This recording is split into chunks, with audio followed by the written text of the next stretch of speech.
Hello everyone, welcome to Sanmarga classes.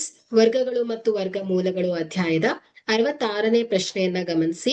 1825 ಒಂದು ಪೂರ್ಣವರ್ಗ ಸಂಖ್ಯೆಯನ್ನಾಗಿ ಮಾಡಲು ಅದಕ್ಕೆ ಕೂಡಬೇಕಾಗಿರುವ ಕನಿಷ್ಠ ಸಂಖ್ಯೆಯನ್ನ ಕಂಡುಹಿಡಿಯಿರಿ ಮತ್ತು ಆ ರೀತಿ ಪಡೆದ ಪೂರ್ಣವರ್ಗದ ವರ್ಗಮೂಲವನ್ನ ಕಂಡುಹಿಡಿಯಿರಿ.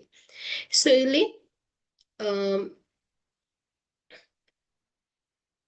1825. ಸೊ ಇದನ್ನ ಭಾಗಾಕಾರ ವಿಧಾನದಿಂದ ಬಿಡಿಸ್ಕೊಳ್ಳೋಣ. ಸೊ ಎಷ್ಟು ರಿಮೈನಿಂಗ್ ಉಳಿಯುತ್ತೆ, ಸೊ ನಾವು ಎಷ್ಟು ಸಂಖ್ಯೆಯನ್ನ ಕೂಡಿದಾಗ ನಮಗೆ ಕನಿಷ್ಠ ಪೂರ್ಣ ವರ್ಗ ಸಂಖ್ಯೆ ಸಿಗತ್ತೆ ಅನ್ನೋದನ್ನ ನೋಡೋಣ. ಓಕೆ, ಸೊ ಇಲ್ಲಿ ಇದನ್ನ ಫಸ್ಟ್ ಜೋಡಿಗಳನ್ನಾಗಿ ವಿಂಗಡಿಸಿ. ಸೊ 4 16. ಸೊ 2 ಉಳಿಯುತ್ತೆ. ಸೊ ಈ 25 ಕೆಳಗ್ ತಗೊಂಡಾಗ 225. ಸೊ ಭಾಜಕವನ್ನ ದ್ವಿಗುಣಗೊಳಿಸಿದಾಗ 4 + 4 ಎಷ್ಟು 8. ಸೊ 8ರ ಪಕ್ಕದಲ್ಲಿ ಒಂದು ಸಂಖ್ಯೆ, ಅದೇ ಸಂಖ್ಯೆಯಿಂದ ಗುಣಿಸಿದಾಗ ನಮ್ಗೆ 225. ಸೊ ಇಲ್ಲಿ 8 × 2. ಸೊ 82. 2 164. ಸೊ ಇಲ್ಲಿ 61 ಉಳಿಯತ್ತೆ ಅಲ್ವಾ. ಸೊ ಹಾಗಾದ್ರೆ ಇಲ್ಲಿ 1825. ಸೊ ಇದು ಪೂರ್ಣವರ್ಗ ಸಂಖ್ಯೆ ಅಲ್ಲ. ಸೊ ಹಾಗಾದ್ರೆ ಇಲ್ಲಿ ಉಳಿದಿರುವಂತದ್ದು ಏನ್ ಹೇಳಿ, ಶೇಷ 61 ಅಲ್ವಾ.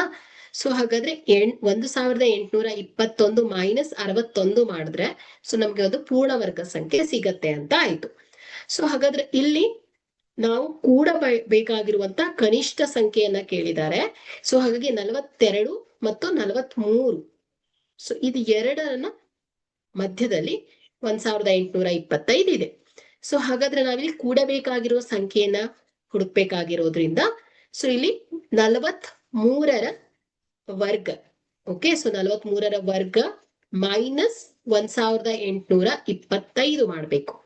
ಸೊ ಆಗ ನಾವು ಕೂಡಬೇಕಾಗಿರುವ ಸಂಖ್ಯೆ ಸಿಗತ್ತೆ. ಸೊ 43ರ ವರ್ಗ ಎಷ್ಟು ಬರುತ್ತೆ, 1849 minus 1825. So is equal to ಎಷ್ಟು ಬರುತ್ತೆ, 24. ಓಕೆ, ಸೊ ಹಾಗಾದ್ರೆ 1825ಕ್ಕೆ 24 ಸೇರಿಸಿದಾಗ ನಮಗೆ ಒಂದು ಪೂರ್ಣ ವರ್ಗ ಸಂಖ್ಯೆ ಸಿಗತ್ತೆ ಅಲ್ವಾ.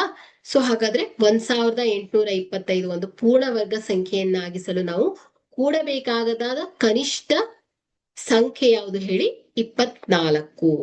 ಓಕೆ, ಸೊ ಹಾಗಾದ್ರೆ ಆ ಸಂಖ್ಯೆಯ ವರ್ಗಮೂಲವನ್ನ ಕಂಡುಹಿಡಿಯಬೇಕು. ಸೊ ಇಲ್ಲಿ 1825. ಸೊ ಇದಕ್ಕೆ 24 ಕೂಡಿದಾಗ ಸೊ ಎಷ್ಟು ಬರುತ್ತೆ ಹೇಳಿ, 5 4 9 2 2 4.